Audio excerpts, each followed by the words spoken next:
అది ఇది అంటుండగానే బతుకమ్మ పండుగ శాలే ఇప్పటికి 8 ఒద్దులు. ఇక ఎంగిలి పూల కాంచి శాలైన బతుకమ్మను తెలంగాణ ప్రజలంతా మా పాయిరంగా గొలుసుకుంటాండ్రు. మరి ఇక సద్దుల బతుకమ్మకు సర్కార్ ఎట్లెట్లా తయారైతుంది, బతుకమ్మ సంబరాలు ఇంకా ఏడేడ ఎట్లెట్లయినాయో పురాగాసుకునొద్దాం పాండ్రి. పూల పండుగ బతుకమ్మ సంబరాలు వాడవాడలా మా రంసుగైతున్నాయి. 8వ రోజు వెన్నముద్దల బతుకమ్మను పట్నం పల్లె అనే లేకుండా అవ్వలదారి జరుపుకున్నారు అక్క చెల్లెన్లు. ఇటు ఎల్బీ స్టేడియంలో సర్కారోళ్ళు చేస్తున్న బతుకమ్మ పండుగకు పోయిండు మంత్రి జూపల్లి సారు.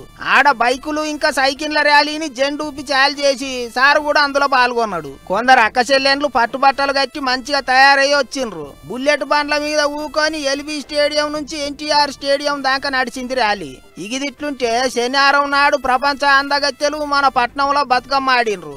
మాదాపూర్ దిక్కొచ్చిన మిస్ వరల్డ్ సుచాత ఇంగింత మంది అందగత్తెలు బతుకమ్మ పాటలకు అడుగులు అడిగేసిండ్రు. చప్పట్లు కొట్టుకుంటా గౌరమ్మను గుండెలకు అద్దుకుండ్రు.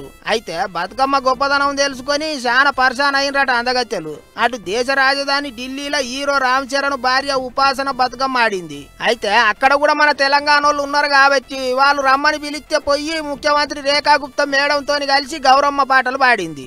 ఇటు పట్నంలో అంబర్పేటలున్న బతుకమ్మ కుంటను చాలు చేసిండు సీఎం రేవంత్ రెడ్డి సారు. లెక్కకైతే శుక్రవారం నాడే చాలయ్యేదుండే గాని వానలు చేయంగా ఐతారానికి వాయిదా వేసిండ్రు. అయినా సరే అక్కచెల్లెన్లు పెద్ద ఎత్తున చేరి బతుకమ్మ ఆడిండ్రు.